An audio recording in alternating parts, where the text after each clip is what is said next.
You're looking nice and bright today. Yes, so this month we're joining with Pink Up Mudgee to raise awareness for breast cancer. So, it's a nice colour. So today for Tip Tuesday we're going to be talking about mealybugs. So how to identify it first and then how to control it. So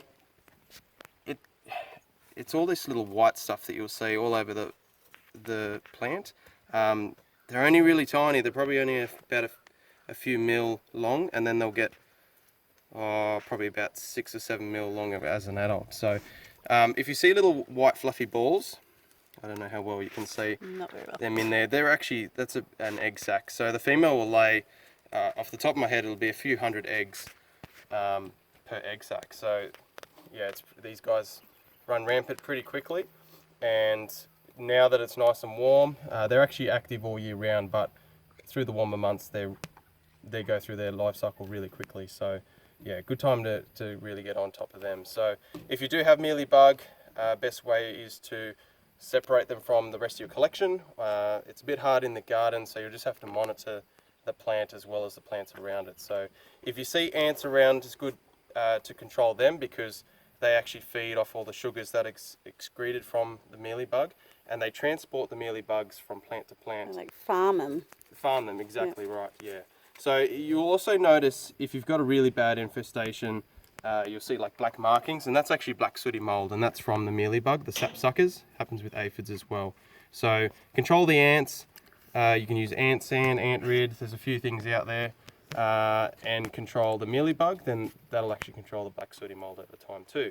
So controlling them, so you can go biological control, so using lady beetles. There's a particular one called Cryptolaemus, which actually feeds off scale, but also mealybug as well. So the larvae of the Cryptolaemus actually looks very similar to mealybug. So just jump online and check that out, because some people mistake them as mealybug when they're actually not. But the beetle will also consume the mealybug as well. So they're actually really good for crown control. So if the mealybug is actually in there, and you can contain, you've got to try your best to contain it to the plant, because they do like to wander very quickly, especially the adults, as they can fly away. So yeah, contain them. They'll actually control that pretty well. The only issue is if you have root mealybug, and a good way to tell is if you take the plant, if you inspect them every now and then, take the pot out of the plant out of the pot, check around the side, you'll see some white stuff, white markings on the inside of your pot. That's an indication there that you've most likely got root mealybug. And the Cryptolaemus don't do a very good job of trying to get into that potting mix to control that. So that's just from personal experience. We have actually tried the Cryptolaemus, and unfortunately it didn't, at the early stages, control that. Some of the root mealybug that we did find in a couple of plants. So you can use that way. You can use isopropyl alcohol or methylated spirit. Some people use it straight, or 1 part. Don't mind the pony. Horse is attacking me here. 1 part the alcohol or the methylated spirits to 1 part water. So you can use it in a spray bottle. It's a really good technique if you've got a small infestation. Or you can use a cotton tip just to dab on the mealybug as well. You can also use pyrethrum. If you've got flowers on your succulents, best to remove them just in case it does harm the bees, and because it will kill pretty much everything, pyrethrum, on contact. So if you're using pyrethrum and the alcohol, best to do it late in the afternoon when the sun's not directly on the plants, or just in a shaded spot, as it can actually burn the plants. Using those products. You can try to avoid oil as well, because that coats especially echeverias, and they just turn black, they burn easy, and they can turn to mush. I have a friend that uses them on sempervivums, and it does work, but just trial it on a little bit first, just in case you get a bit of burn. Then if you've got large infestations there, then you may need to go down to probably your last route, which is the systemic control. So using an insecticide. So using that, the plant will actually absorb that through the leaves. It'll build, it's kind of like a barrier for it. It'll actually go to the roots as well.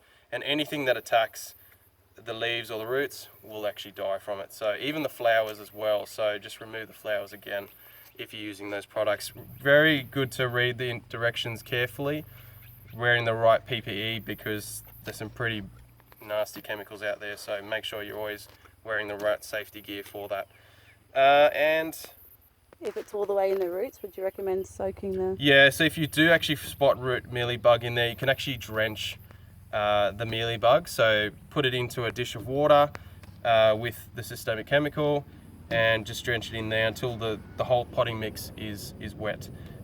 If you're using systemic or just anything in general to try and stop them, best to do it every 7 to 10 days, especially if you're using a chemical. If you're using the isopropyl, you may need to use it a bit more regularly every few days. So it's always good to monitor them very closely. Another technique that I have read is putting the actual potting mix in warm water or quite hot water, but not boiling point, because if you go boiling, you're gonna wreck the roots. So that's another technique there. So I think I've covered most things. If there's any other questions, please feel free to ask. I'll do my best to get to them as soon as possible. Like and subscribe our channel if you're loving our tips.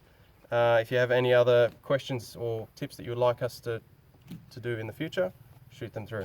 Maybe just why are they so bad? What do they do to the plant? Yeah, so what they'll do is they'll cause the plant to actually, or the leaves to go distorted, so all weird looking. And if they are a really bad infestation, if you haven't treated them at all, eventually they can actually kill the plant. So they're a really horrible bug and can do a lot of harm in quite a short space of time. So hope that helped.